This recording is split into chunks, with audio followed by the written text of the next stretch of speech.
Assalamu alaikum, everybody. Today we will start a new surah, which is basically in the same juz' of the surahs that we have discussed before, Surah Al-Fatih, Surah Muhammad before that. And in the past, we discussed Surah Al-Hujurat. And if I am not mistaken, also Surah Qaf, Al-Dhariyat. So this just starts with Surah Al-Ahqaf, and this way we will have basically had the chance together like to discuss all the surahs of that juz'. And this is one of the this surah was revealed in Mecca. But one interesting thing, different from other surahs that we have discussed from the Meccan period, it was really revealed towards the end of the Meccan period. And if you recall, we have adopted the division of the Meccan period into three periods. Okay, and the first period where Muhammad sallallahu alayhi wasallam started the message and calling upon people, delineating the early messages of the message, and basically the oligarchy in Mecca and its elites did not really see a significant threat to their own interests, and so it was more or less a peaceful period until Surah An-Najm was revealed, and there was a direct assault, if you like, or critique of idolatry. And أَفَرَأَيْتُمُ اللَّاتَ وَالْعُزَّى وَمَنَاةَ الثَّالِثَةَ الْأُخْرَى. And so at that moment, and also the verses talking about or emphasizing the oneness of Allah subhanahu wa ta'ala. قل هو الله أحد الله الصمد لم يلد ولم يولد ولم يكن له كفوا أحد قل يا أيها الكافرون لا أعبد ما تعبدون. So here started another, if you like, a period where the conflict really started, and that conflict took really different forms, but really it reached a critical, if you like, a point where it's really the third period started, where the conflict started to take the form of execution, torture, driving people out, and as you all know, even Muhammad sallallahu alaihi wasallam towards the end of that period asked a lot of his disciples, his companions, to leave Mecca. And as you know, even before they migrated to Medina, there were some migrations like to Al-Habasha, Abyssinia, Ethiopia today. So you are all familiar with that. And so I trying like to locate, if you like, the timing or the time and the space, okay, of the revelation of Surah Al-Ahqaf. And if you look at the history of revelation of Quran, again, to the best of our knowledge, I would say that the last two surahs after Al-Ahqaf that were revealed before the Al-Hijrah were Surah Al-An'am and Surah Al-Ra'd. Okay, and so you can see that Surah Al-Ahqaf came really very late during that period, and I think that is really important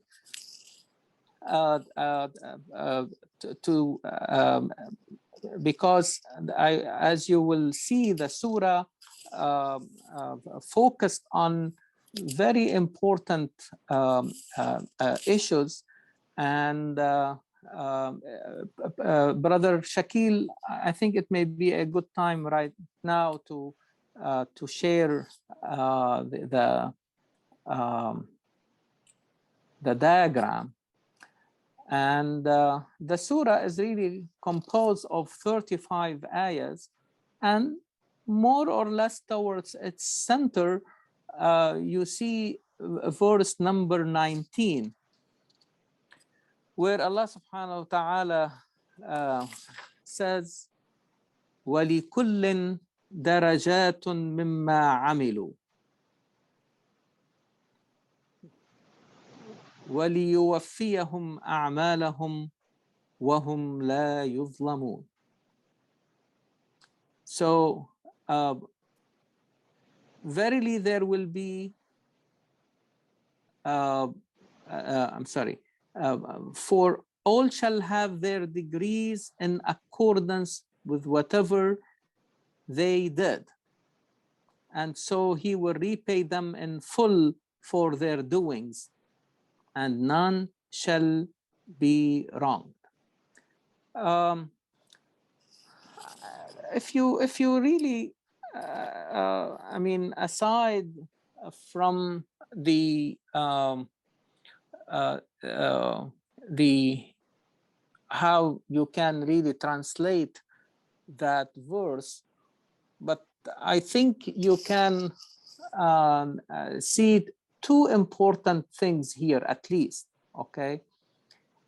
That first of all, the justice, okay? وَهُمْ لَا يُظْلَمُونَ. There will be no injustice. They will face no injustice, okay? So, which means that the focus, okay, or justice is a very important component of the overall vision of this message, and should not be ignored.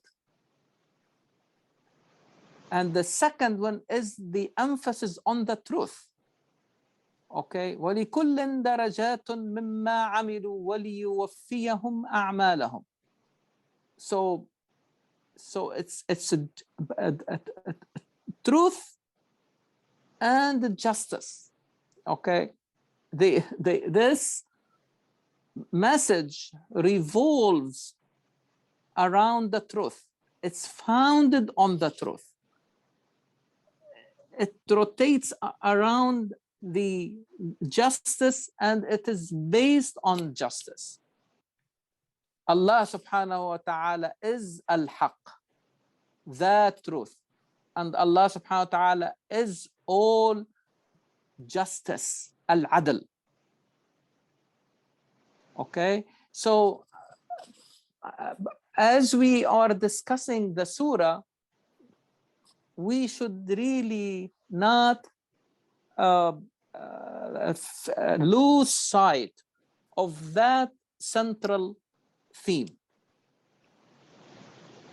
And so people will be judged according to their deeds. You see what I mean? It's وَلِيُوَفِّيَهُمْ أَعْمَالَهُم, according to what they did. Okay, so it's again, truth and balance, truth and justice, truthfulness. Very, very, very important. And with this, we can start looking at the different parts of that surah, and we'll see how they are really turning, revolving around that central theme. And so if today, inshallah, I try my best to really cover verses 1 to 6 and their complementary verses 33 to 35, as you can see, symmetrical to the central theme. Again, I mean,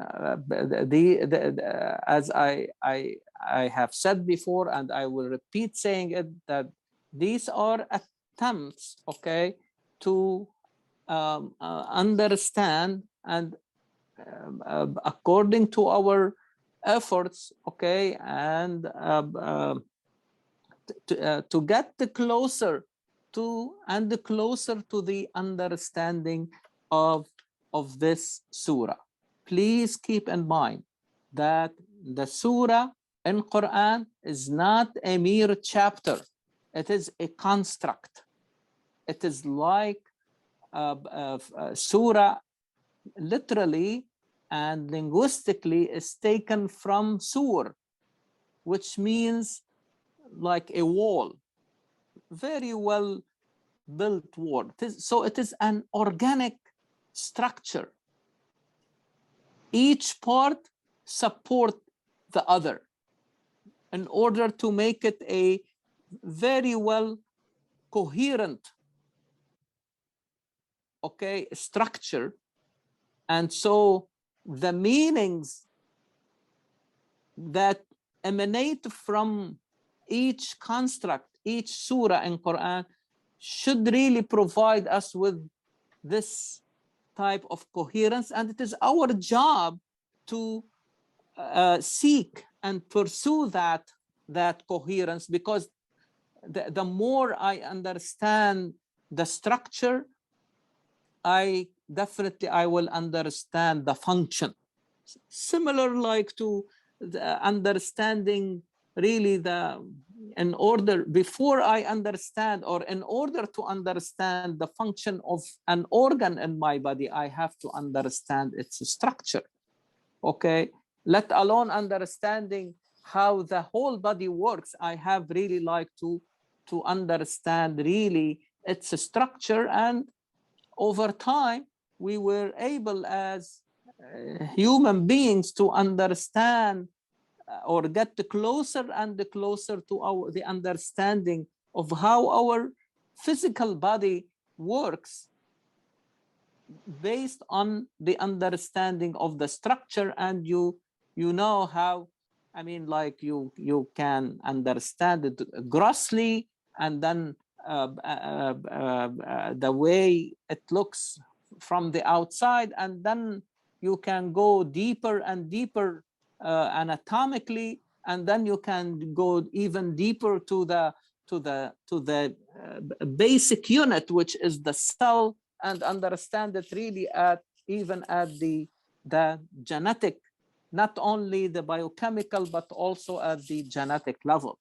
And who knows, there may be even deeper levels that will give us more insight. And the same thing, okay, I'm just using this as a metaphor or as an allegory, like to bring it closer to our comprehension, that the more we understand the structure of the surah, okay, and see its coherence, it will really provide us with more and deeper really understanding of what are really the messages that the surah is really giving us. And I'm sure you have seen from a previous, I mean, approach different surahs together, we were able like to understand better the connection between its really different parts. And you will see for yourself, because if you really go in a linear way, you may start asking a lot of questions that we may not be able really to answer. But that approach, okay, and understanding this symmetry has really provided us with an important tool to understand really the connection and the coherence of each surah in Quran. So the surah starts with these disjointed letters, Hameen, okay, and you are familiar with these different openings of several surahs in Quran. And I think there are, let me just check quickly. At least 1/4 of the Quranic constructs are preceded by these letter or symbols that we refer to them as the disjointed letters, or al-muqatta'at, okay, because for example, if you take the letter alif and kaf and lam and you put them together, you basically form a word, akala, the verb akala, to eat. Okay, so but if you talk about alif alone and kaf alone and lam alone, you don't really get a meaning. And this is why these letters by themselves, okay, they don't really confer anything. You need a word in kalima, as you remember from previous discussion with kalimatut taqwa. So once a word is formed, immediately it carries with it really a meaning.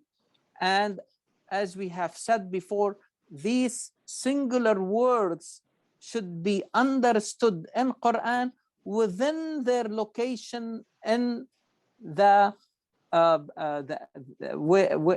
ayah where they appeared, because the ayah becomes really the full unit meaning or unit of meaning, okay, and the verse in the surah becomes the building block or the unit, okay, of that really surah. When they come together, they form a surah. Three verses like in Surah Al-Kawthar formed a construct or a surah, while Surah Al-Baqarah is 283 or 84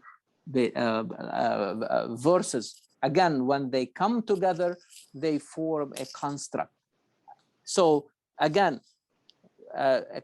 combining letters will form a word. Combination of words in Quran will form the could be sometimes one word forming the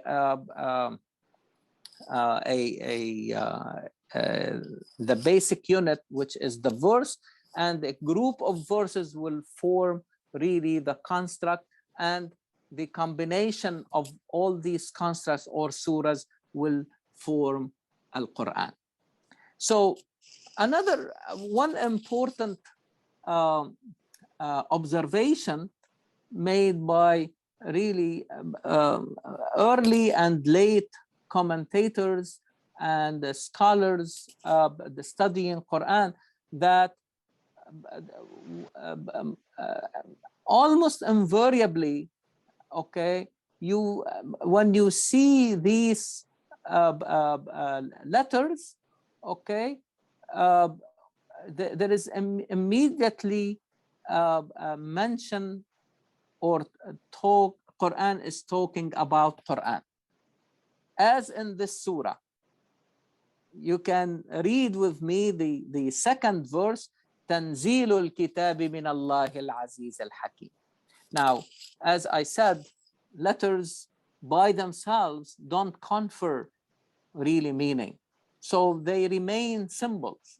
And people have tried for over 1400 years to understand or what they really signify. Okay. And the interesting thing that in the days of Muhammad sallallahu alaihi wasallam, he did not say anything about them. He didn't make any comments about them, and nobody really asked about them. And this is really, really very interesting. But it remains something that is unique to Quran, because there is no other really book, old or new, that really where its chapters will start with these really letters. I think one of the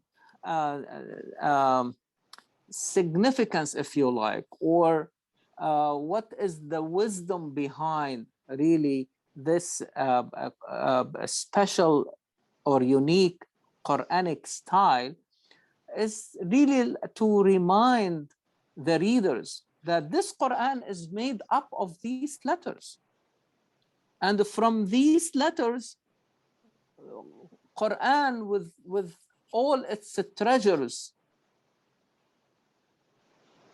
has been basically formulated. And okay, you have these letters. Try to make of them something similar, not to Quran or to 10 surahs or one surah even. And this challenge remains really open, okay, as long as there are people who are really reading Quran. As I mentioned earlier, that Allah subhanahu wa ta'ala doesn't want from us to be weak.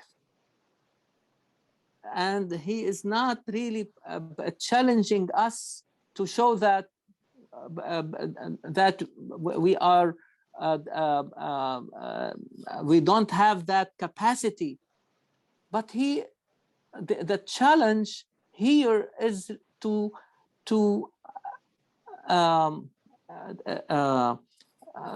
motivate people all the time to read Quran and to see for themselves the nobility of this book and the level, the status of that book.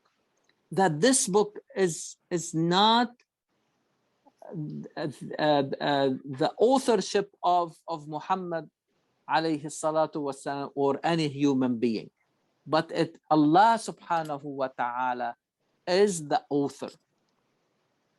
تنزيل الكتاب من الله العزيز الحكيم. So the revelation of this book is from Allah. Allah, the Almighty, who is not or cannot be defeated. And He is the most wise. So Al-Aziz, and in fact, these two attributes of Allah subhanahu wa ta'ala became also the attributes of the book itself, of the revelation itself. If you, Brother Shakil, if you please go to Surah Fussilat, which is number 41, verse number 41 also, subhanallah. Surah number 41, verse number 41. وَإِنَّهُ, if you see the second part of the verse, وَإِنَّهُ لَكِتَابٌ عَزِيزٌ. You see, Aziz here, I will really share with you a different meaning or a translation of what you see on the screen. Tremendous scripture. No question that it is a tremendous scripture. But really, if you go to the root of the word Aziz, even Quran used that verb in Surah Yasin, فَعَزَّزْنَا بِثَالِث. عَزَّزْنَا means to support. Okay? So, وَإِنَّهُ لَكِتَابٌ عَزِيزٌ. This book is very coherent. Each part of it supports the other part. Like we were talking about each part of the Quran called surah or construct, it's really a very coherent structure. So to the point that you cannot bring something similar. It defeats all these attempts. It's the level of Quran is so high that no one can produce something that would get even closer to it. And also it is تلك آيات الكتاب الحكيم. So also Quran is described as Hakim. And al-hikmah or wisdom is to put things in their appropriate place. And is there a book that will provide you with wisdom by this definition more than Quran? And so this Quran is revealed from Al-Aziz, Al-Hakim, and it has taken from its author these really important attributes, being Kitabun Aziz and Kitabun Hakim. So if it is coming from Allah, it is the truth. Allah is the truth, and this revelation is based on the truth. This book is from Al-Adl, and it is based on justice.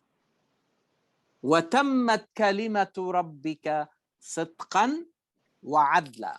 This is in Surah Al-An'am. I really want you to see this verse so that you can make to see really the connection.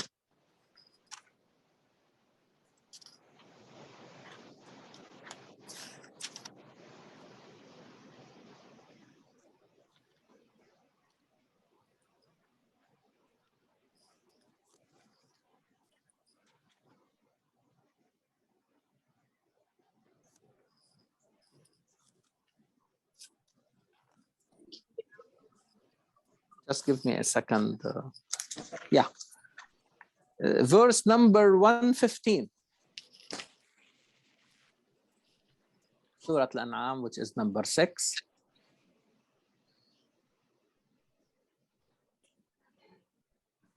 وَتَمَّتْ كَلِمَةُ رَبِّكَ صِدْقًا وَعَدْلًا. Sidqa, when you are saying the truth. Sidq, is that right? The trustworthiness. صدقا. وتمت كلمة ربك صدقا وعدلا. So it's not only saying the truth, but also with balance, with justice.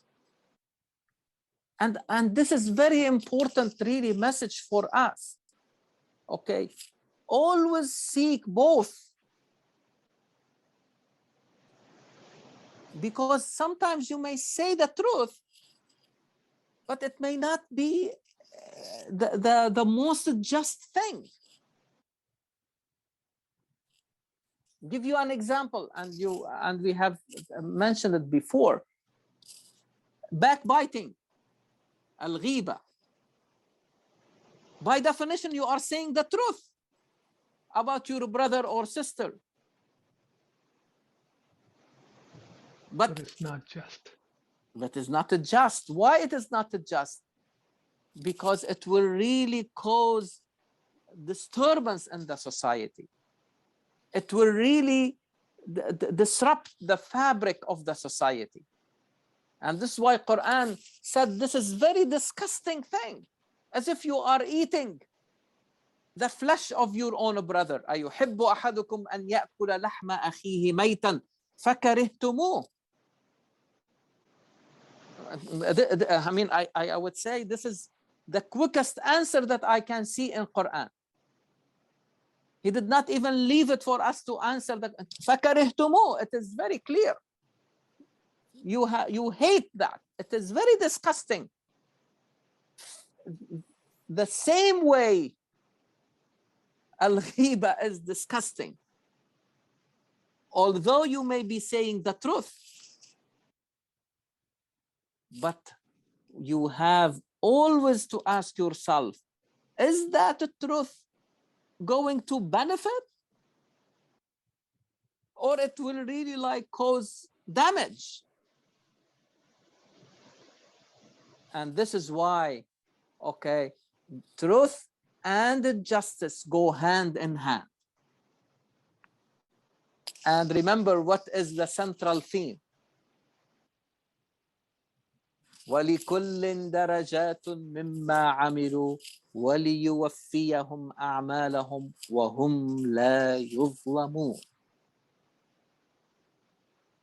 Truth and justice. Not only Allah subhanahu wa ta'ala provided us with the revelation, and we have said,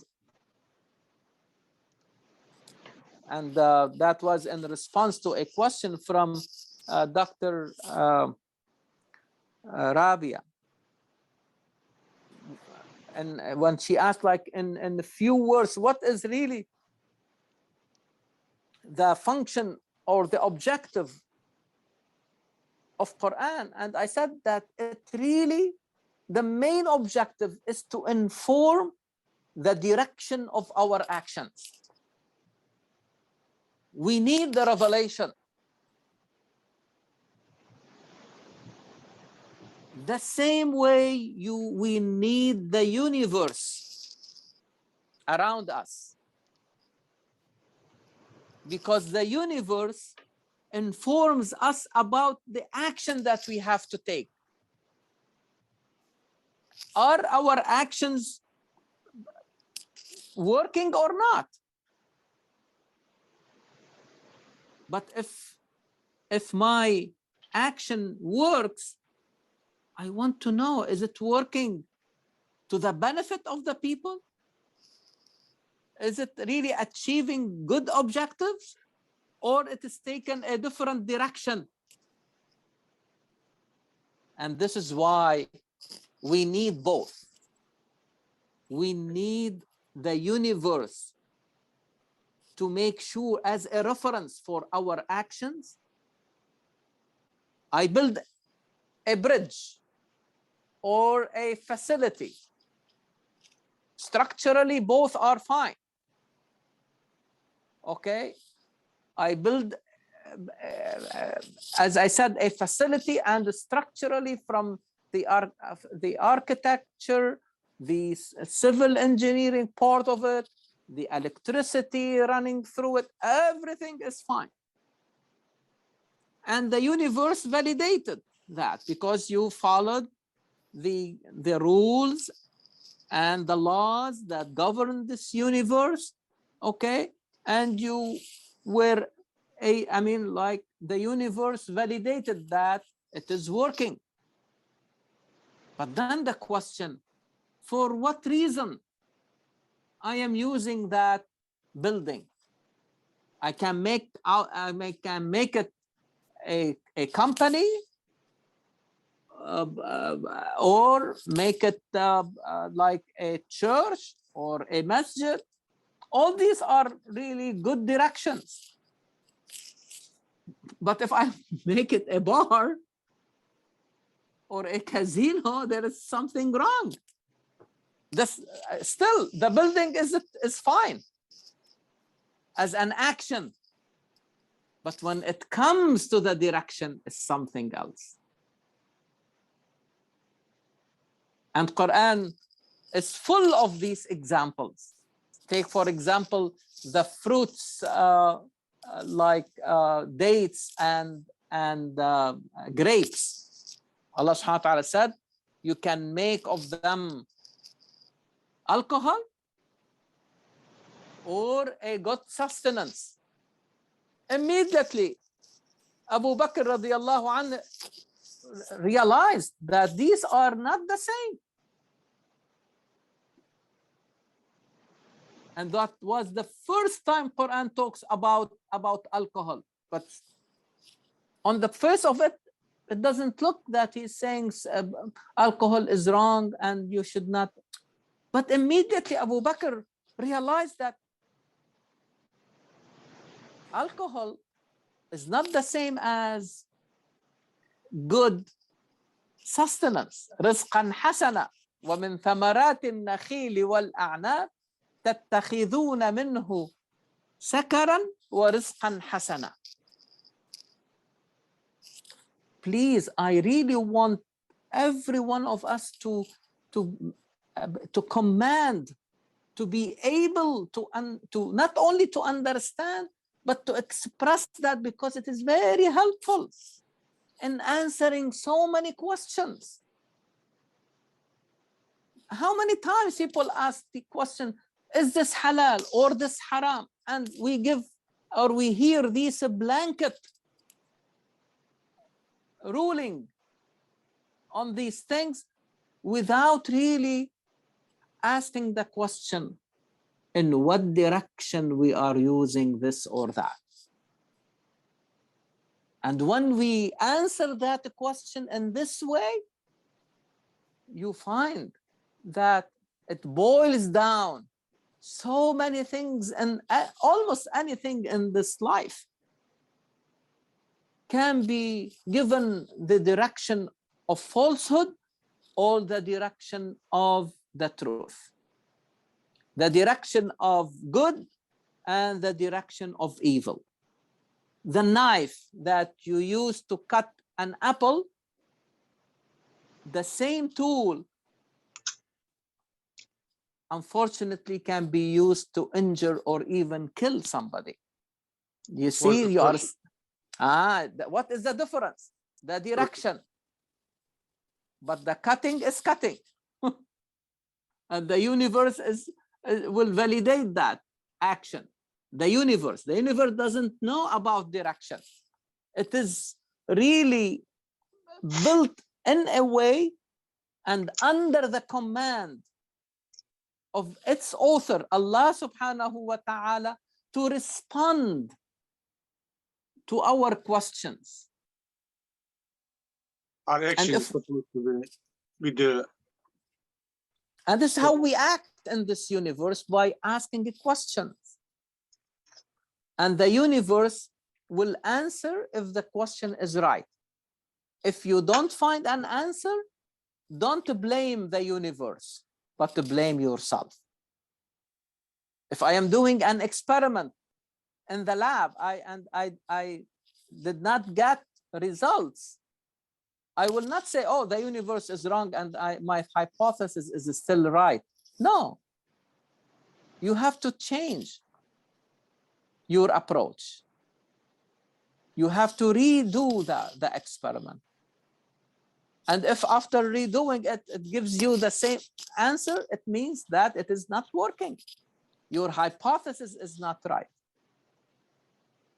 Not the universe is not right. If I have a chemical And every chemical is a potential drug. If I use that drug to treat a certain disease, and I find that it is working in the lab or working on an animal, and now I have to try it on a human being, and I find that this medication is causing people to die or to have significant injury, do you think the FDA will approve it?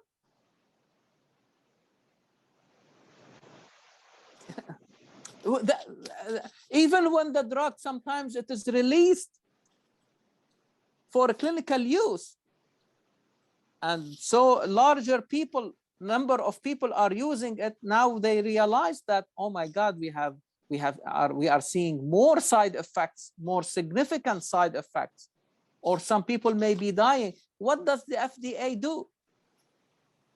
Pull the drug.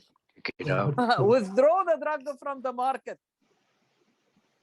The Quran put it beautifully, لا يمكث في الأرض. But if it benefits the people, it will stay on the earth. It will not be withdrawn. وَأَمَّا مَا يَنْفَعُ النَّاسَ فَيَمْكُثُ فِي الْأَرْضِ.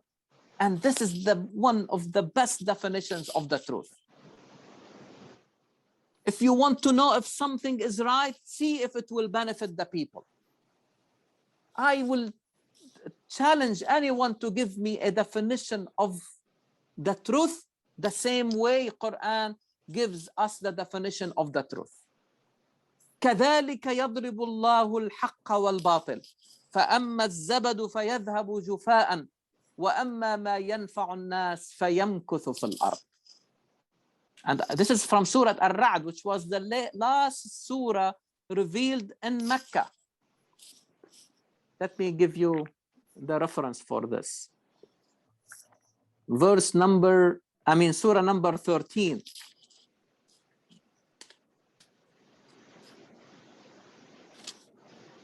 And the verse is number 17.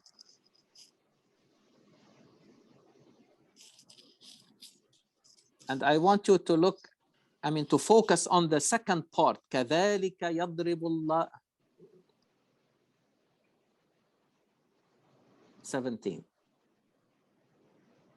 Yes, here. Focus on كذلك يضرب الله الحق والباطل. Truth versus falsehood. So Allah subhanahu wa ta'ala will define them by an example. فَأَمَّا الزَّبَدُ فَيَذْهَبُ جُفَاءً. You see these bubbles that you see on the top of flowing water? What will happen to them? Are they going to stay? No. Both. They will فَيَذْهَبُ جُفَاءً.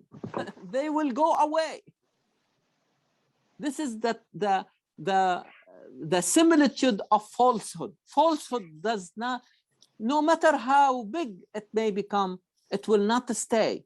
We have to believe in that because it does not benefit the people. وَأَمَّا مَا يَنْفَعُ النَّاسِ. What benefits the people will stay, last. Not only exist, stay on the earth. Because falsehood can also exist, but it will not last. You see that this is very important. كذلك يضرب الله الأمثال. This is how Allah subhanahu wa ta'ala used the analogies so that we can understand.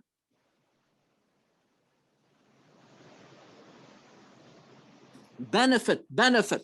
Okay, so now go back to the what is the third verse? Brother Yusuf. The third use, let's see.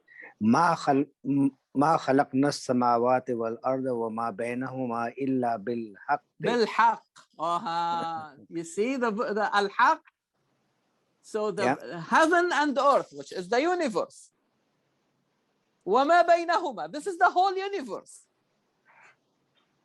Has been not only Allah subhanahu wa ta'ala is the author of Quran, but He is the author of this universe.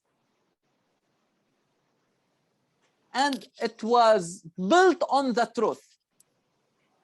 Imagine, okay, that the sun doesn't come every day from the east or sets down on the west. And it has been doing this since it was created. Dr. Khair? Yes. Yeah, some Islamic scholar commented, I don't know his name, that the Quran is the word of God, while the universe is the work of God. Beautiful. But Beautiful. in our Al-Quran كتاب الله المقروء والكون كتاب الله المنظور. Right. The universe is really the target of our observation, Right. of our reflection. Okay, you look at it and you reflect. Okay, and immediately you come to the conclusion. Okay, ما خلقت هذا باطلا إن في خلق السماوات والأرض واختلاف الليل والنهار لآيات لأولي الألباب الذين يذكرون الله قياما وقعودا وعلى جنوبهم ويتفكرون في خلق السماوات والأرض ربنا ما خلقت هذا باطلا. Batil is the opposite of al-haq. That you, oh Allah, you have not created this universe based on falsehood. You did not create that universe for in vain, for nothing. Abatha. You did not create that universe for it was created for a reason. And once you see khalaqna, immediately what we have to think about? Creation. There is a reason for Purpose. Please remember that. Every time you see creation in Quran, you see purpose. Okay, so this universe, in order to play the role of the reference for our actions, it has to be based on the truth. So these laws work, but they work for an appointed time. وَأَجَلٍ مُسَمَّى. You see, created, it means it was not there before.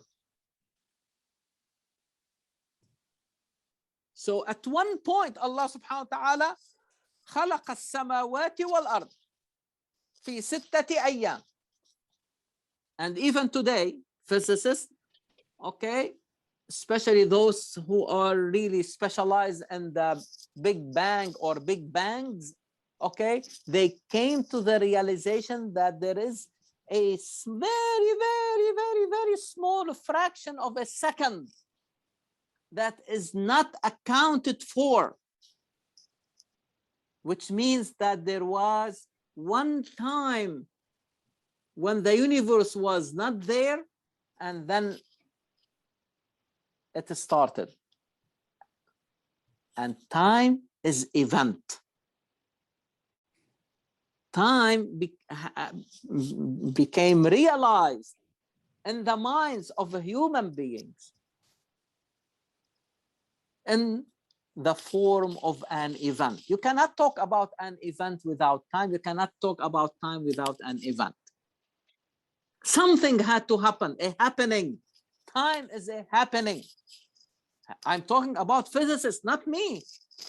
But Quran, this is not against Quran, but it is supporting what Quran is saying, that this universe has a beginning and it has what? An ending. Ajal. Musamma. Determined time, appointed term or appointed term. It's like the human being has ajal, as we said before, societies also, civilizations, cultures have also time span, and the universe also has a time span. What is the significance of this, my dear brothers and sisters? Because once the time of this universe is up, what you are going to see, or what Quran told us,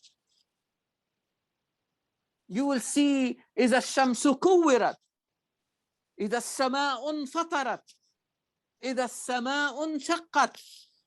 All these surahs that you all, or many of you, know them by heart, they are really talking about the time when the universe comes to an end. But this is not an end and that's it. Like, I mean, nothing will. No, there will be a transformation, a metamorphosis, if you like. As in Surah Ibrahim. Please go to this surah, which is number 14. Very important verse to remember in that context. That when the universe as we know it comes to an end, it is not like annihilation. No, but there will be a verse number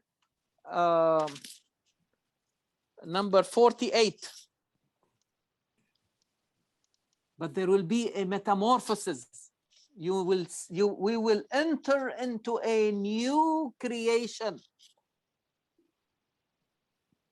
This universe that we live in is a creation. Is that right? ما خلقنا السماوات والأرض وما بينهما إلا بالحق وأجل مسمى. Good? Quran is saying when this time is up, there will be metamorphosis that will take us into a new creation. This verse is talking about this metamorphosis. يوم تبدل الأرض غير الأرض والسماوات. So the earth as we know it, it will be totally different. The السماوات, the heavens as we know it, to the extent of our knowledge today, okay, or at that time, will be changed significantly. If we talk in the language of paradigm, as if there will be a shift in the paradigm. The universe now is working according to a certain paradigm that we have as a human beings trying to understand its rules and laws all over these years. Okay? These rules will be substituted by totally different rules and disciplines and domains. يوم تبدل الأرض غير الأرض, replaced by a new earth. Heavens will be replaced by a new heavens. You got it? Yeah. So, and even there, Allah is saying, Inna Allah Azizun Zun Taqam. So he is repeating you see, his. Aziz, exactly. So back to the verse. Okay. So what is the significance of this? Okay, that as long as this universe, okay, has not reached that appointed term, okay, it will continue to respond to your questions. But once this metamorphosis started, إذا السماء انشقت, إذا الشمس كورت, إذا السماء انفطرت. Once these events start happening, the universe is not going to respond to your questions. Now is the time to ask the questions. Because at that moment, the universe will not respond. So continue working as long as you are alive and this universe is alive. And there is a beautiful saying from Muhammad sallallahu alayhi wasallam to bring that idea closer to our attention. That if, yes, very good. Who said that? Who said that? Muzaffar, mashallah.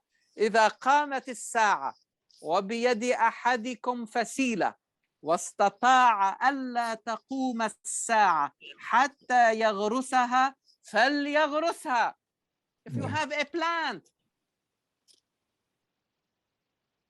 okay, and you know that you still you are almost sure that the day of judgment has come, but still not yet, and you know that you may not see its fruits,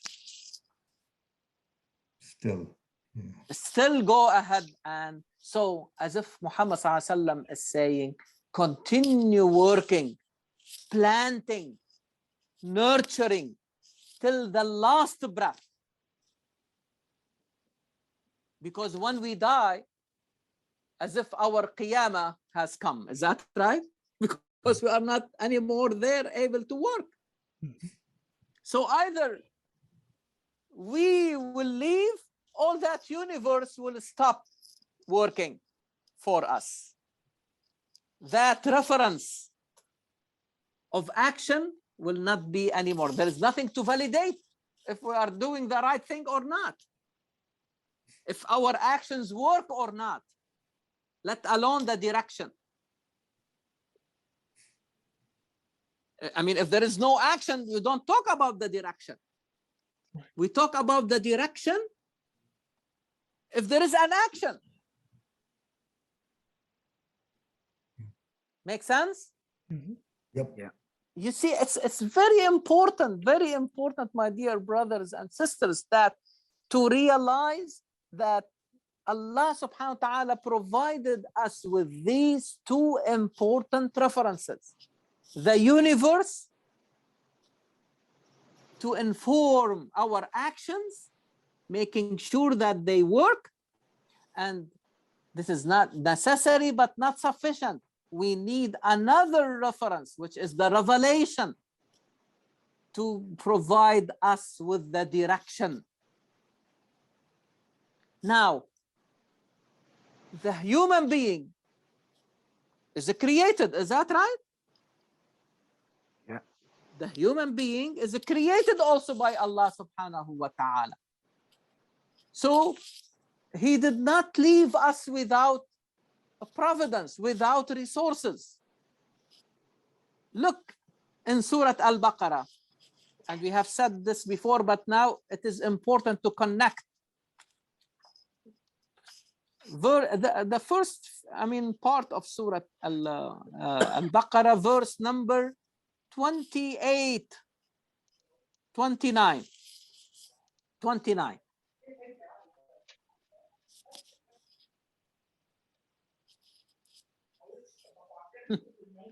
If you look at verse, can you go up to verse 28, because it is also interesting. كيف تكفرون بالله? How come you disbelieve in Allah subhanahu wa ta'ala and you were dead and he brought you to life, and then you are going to die, and then he will bring you back to him. He will revive you, bring you back to life, and you will return to him. So these are 4 stages. Is that right? Yeah. Death, life, death, another life. My dear brothers and sisters, Life and death both are creations of Allah. States. There is a state, it's called the state of death, and there is the state of life. خلق الموت والحياة. So before we are alive, we were in the state of death. هل أتى على الإنسان حين من الدهر لم يكن شيئا مذكورا. We were not even mentioned because we were in the state of death. Is this one of the, I just read it. I made everything, is gonna everything return to me. Yes. The chapter says. But I want you to also know that before we came to life, we were in the state of death. So we were there.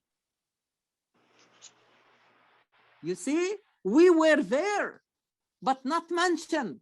Nobody talked about us because we were not there. Nobody is aware of us except Allah subhanahu wa ta'ala. We were in the state of death before we come. And that explains أَمَتَّنَا اثْنَتَيْنِ وَأَحْيَيْتَنَا اثْنَتَيْنِ. You make us die twice and you made us alive twice. 4 stages. Please remember them. Very important. So when Allah subhanahu wa ta'ala brought us to this life, there is a reason. And then we have a project. We have to basically do it. In order to have that project, you need resources. You need a budget. And from the budget, you know how big is really the objective of that and how important is that research. Is that right? If I tell you that I know someone who has a $5 million budget to do a study, is this a simple study? No. No. Nobody will give you $5 million for something silly or something really of low significance. Immediately, without knowing about the details, you know that, oh my God, it seems that we are talking about a very, very intelligent person who was given a large budget to do something very important, very big. See the budget that was given to us. هو الذي خلق لكم ما في الأرض جميعا ثم استوى إلى السماء فسواهن 7 سماوات. All this universe is given for us as resource.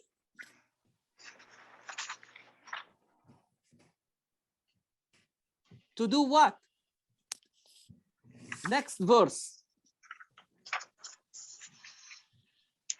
Next verse. Brother Shakil, read it for us. No. I mean, the next verse in Surah Al-Baqarah, where we are.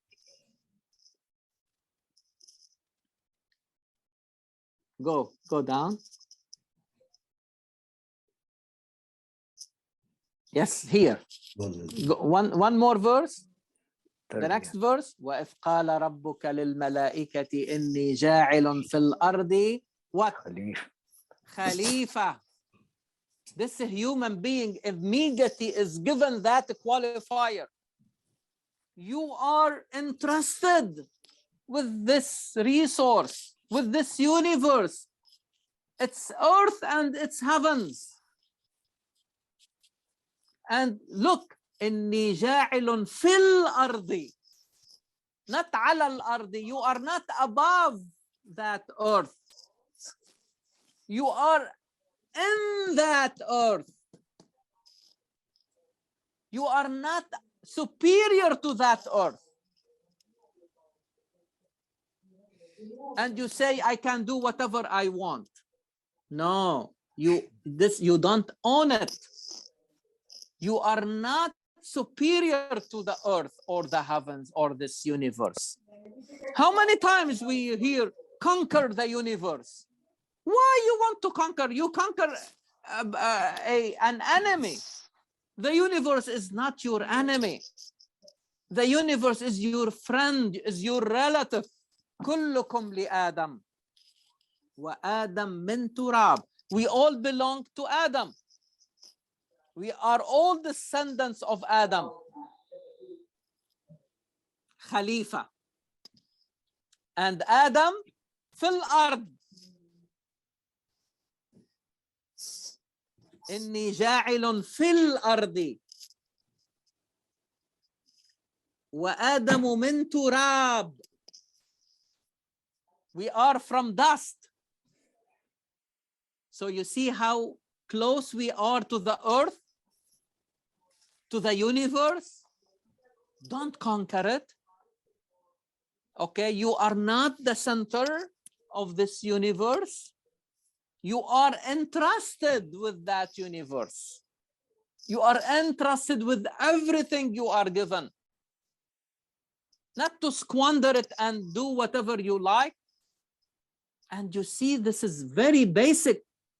I mean, in terms of epistemology, like the deeper underpinning ideas.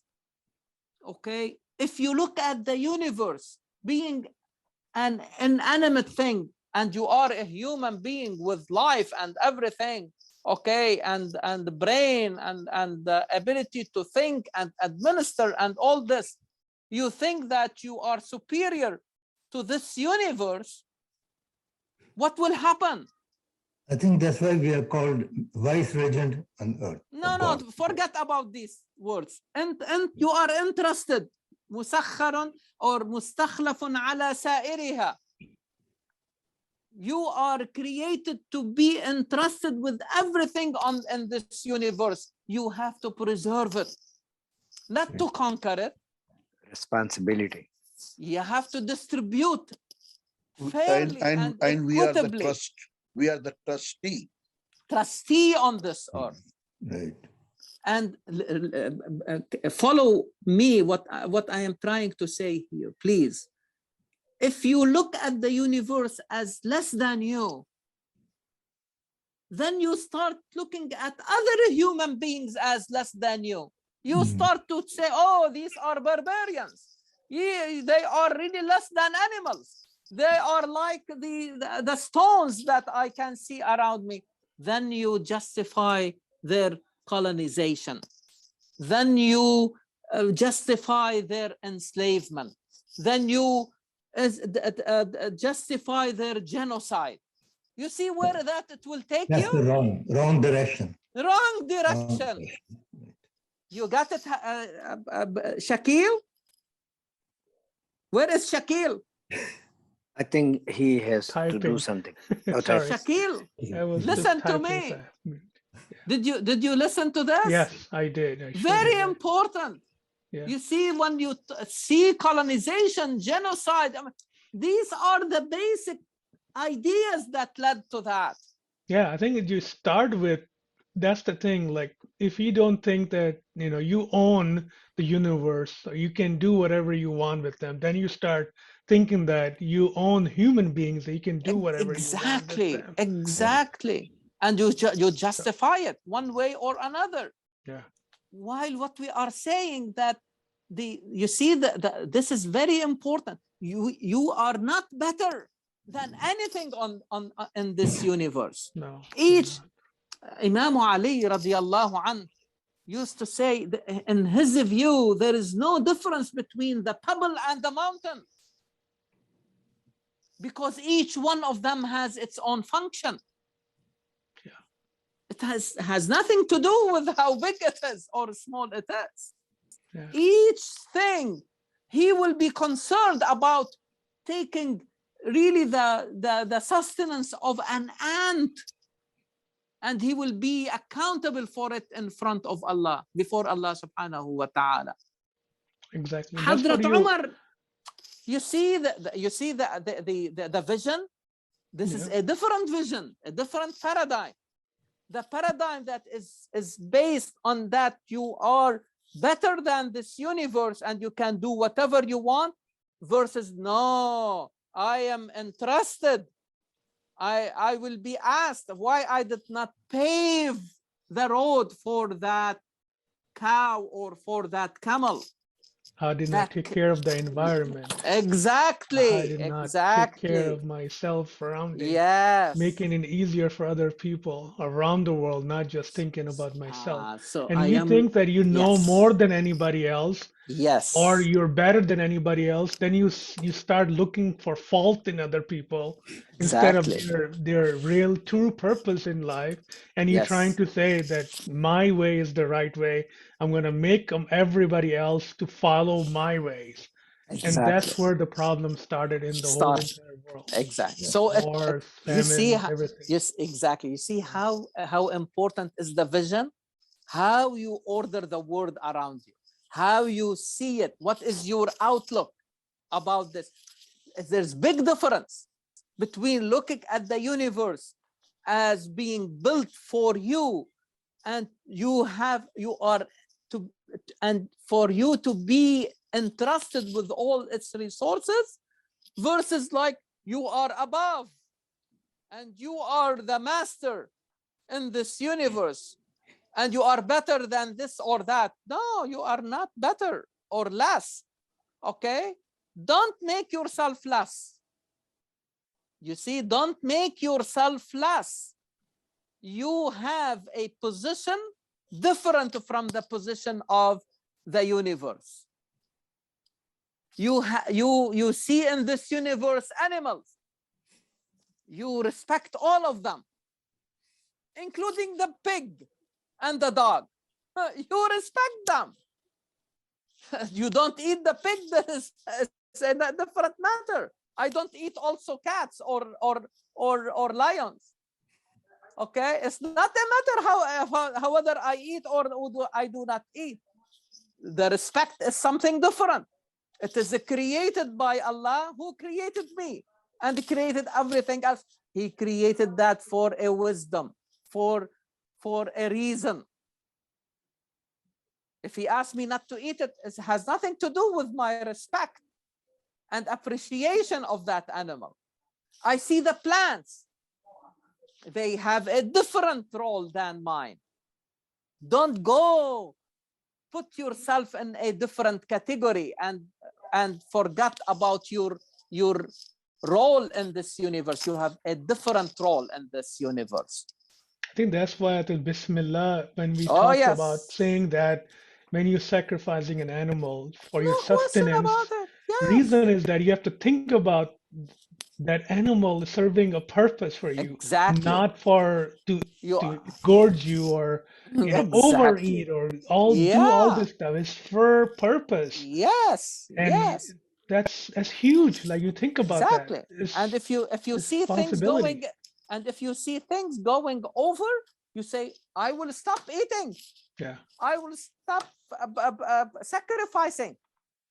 You see, you have that ability to preserve the universe, okay, to protect it from any exaggeration or exaggerated really like actions that would really lead to more destruction and damage. That's what they're talking about, like the how somehow the cattle and animals are one of the biggest source of climate change they were talking about, because we are abundant in, that we are doing so much, that we have so many cattle, so many things. For what? Yes. To eat as much we want, and however much we want. That is out of control. Can you كلوا واشربوا ولا تسرفوا. Yeah, you see, but again, have you noticed that the verse that we recited from Surah Al-Baqarah that we all know, وَإِذْ قَالَ رَبُّكَ لِلْمَلَائِكَةِ إِنِّي جَاعِلٌ فِي is an article, it's a preposition, is that right? This is part of our language. Fi is not ala. Yeah. You are created in the earth, not above the earth. You got it? You see how the language is subservient to the vision, to the outlook. your outlook totally different. And this is what you need to talk about. This is how you see the human being role as a trustee, Khalifa. Not the way they have really distorted that term in recent years and forgot about its basic meaning. Now, unfortunately, it is associated with atrocities, while Quran is using it to show that you are entrusted with all these resources. You have the role and the obligation to preserve and to protect these resources, not to be a part of the damage and the destruction. ما خلقنا السماوات والأرض وما بينهما إلا بالحق وأجل مسمى والذين كفروا عما أنذروا معرضون. So those who are bent to deny the truth, they don't see why we are here. They don't see that this life is going in the direction of another life, that Allah subhanahu wa ta'ala warned us about it. But they turned their backs, they turned away from that warning. Warning about what? Warning like to basically, we all have to be warned about really forgetting about why we are here, why we have been created in this universe, and why this universe has been created for us. وَالَّذِينَ كَفَرُوا عَمَّا أُنذِرُوا مُعْرِضُونَ. What is worse than that is that they forget about the author of this universe, and they followed others other than Allah subhanahu wa ta'ala. Min dunillah. Definitely less than Allah. So Quran is challenging them. قُلْ أَرَأَيْتُمْ مَا تَدْعُونَ مِن دُونِ اللَّهِ. Whoever you idolize in this world, or given that entity divine quality, okay, other than Allah, tell me what they have created from this earth. Give me part of that. Did you see anyone claiming that he or she or that entity has created something of this earth?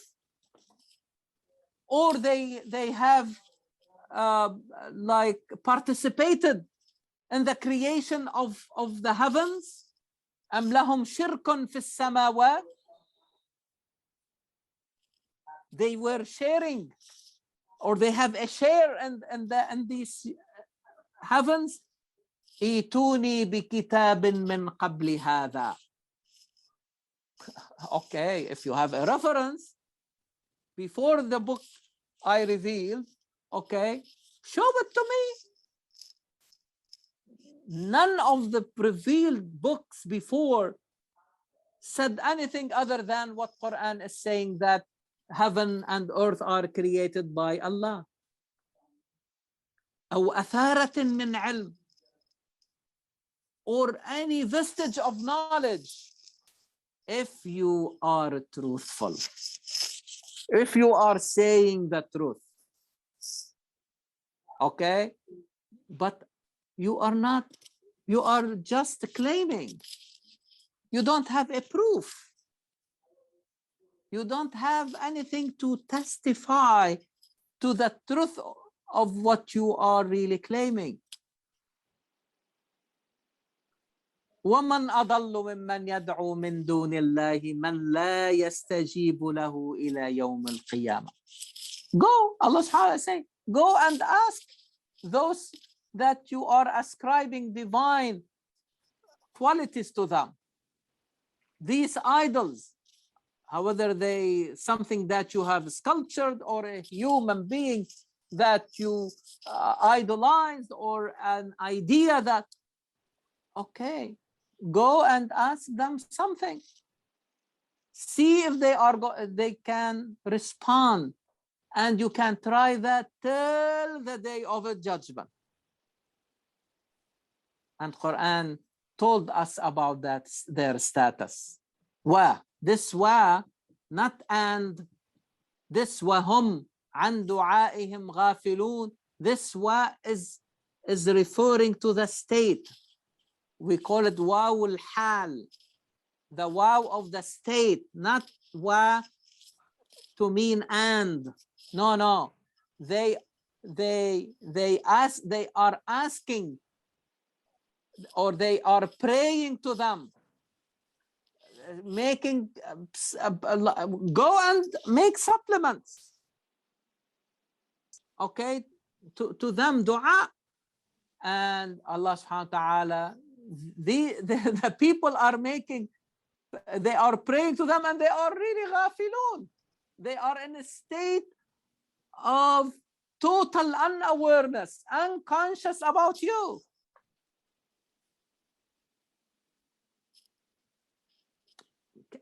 Do you think that if somebody is worshiping an animal or a planet or an idol, that they are aware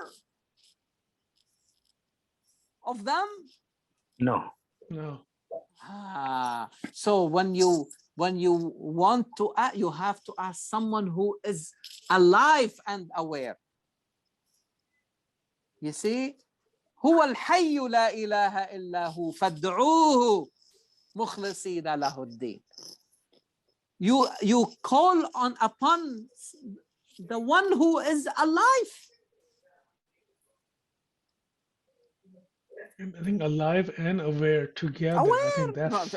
Yes, when you are alive, you are aware, conscious. وإذا حشر الناس كانوا لهم أعداء وكانوا بعبادتهم كافرين. So in the day of a judgment, when they are gathered together, they will repulse them. They will say, oh my God, you are our enemies.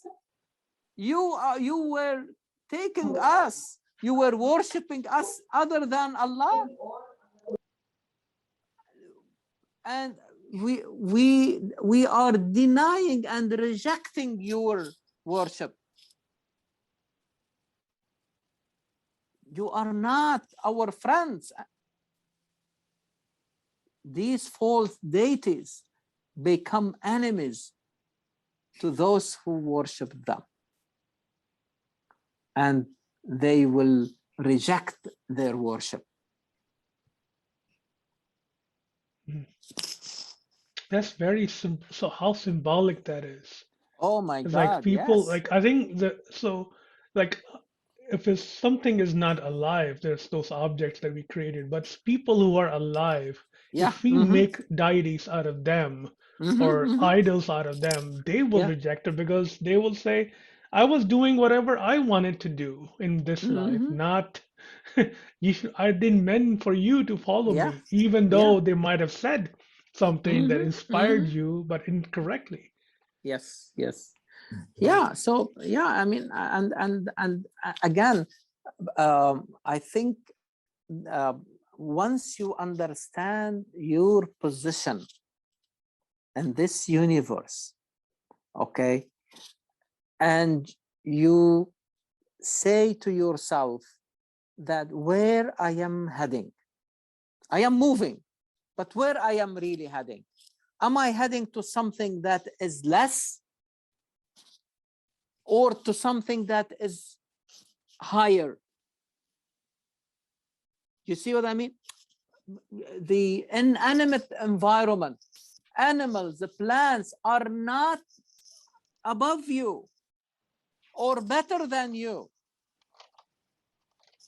You are equal.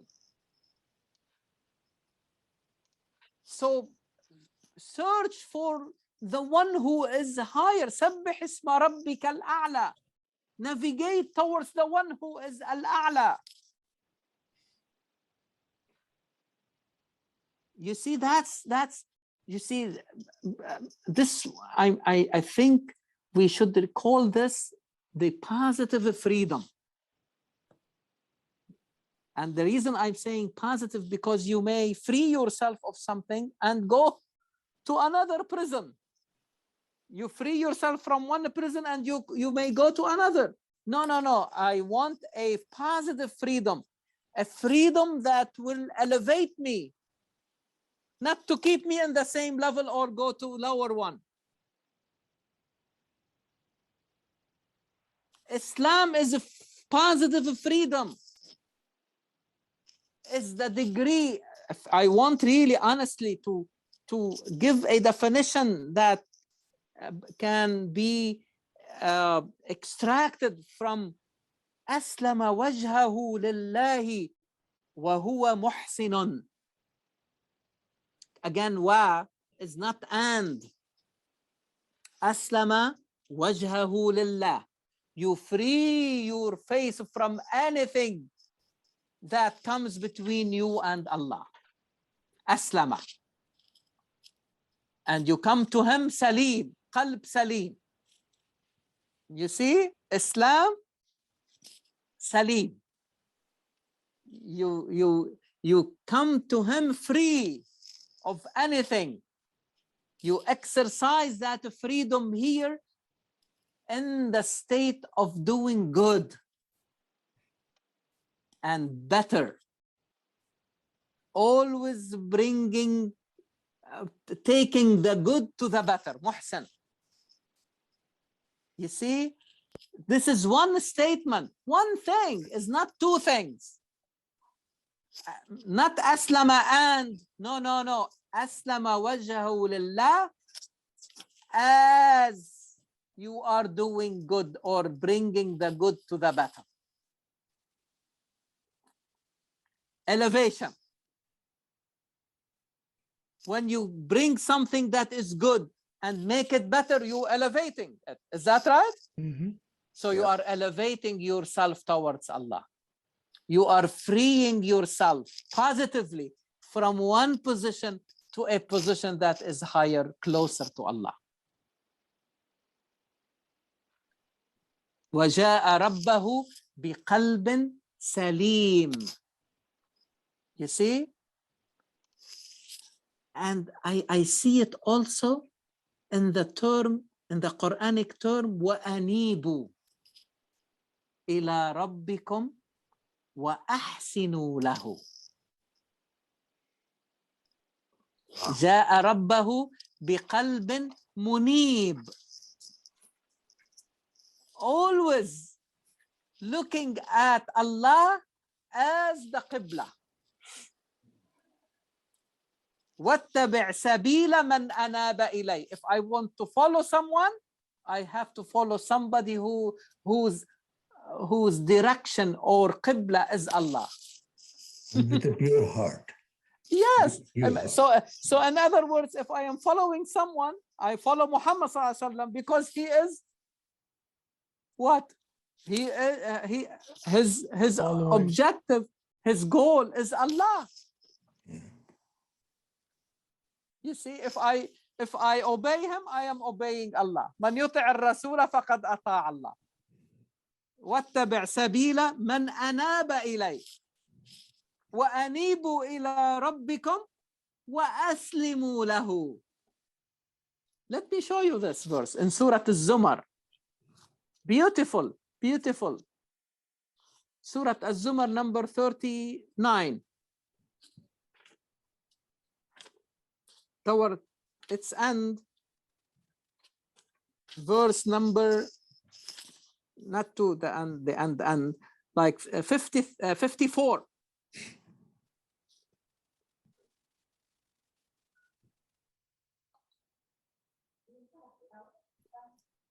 You see, وَأَنِيبُوا, and turn to your Allah. No, don't surrender to him. He doesn't want you to surrender. He wants you to free yourself and elevate yourself. As you connect with him, you are elevated. You are free of anything that comes between you and Allah. You see, وَأَنِيبُوا إِلَىٰ رَبِّكُمْ وَأَسْلِمُوا لَهُ. What is the following verse? وَاتَّبِعُوا أَحْسَنَ مَا أُنزِلَ إِلَيْكُمْ. أحسن. محسن. You see, even when you are following Quran, you have to ask yourself, what is better?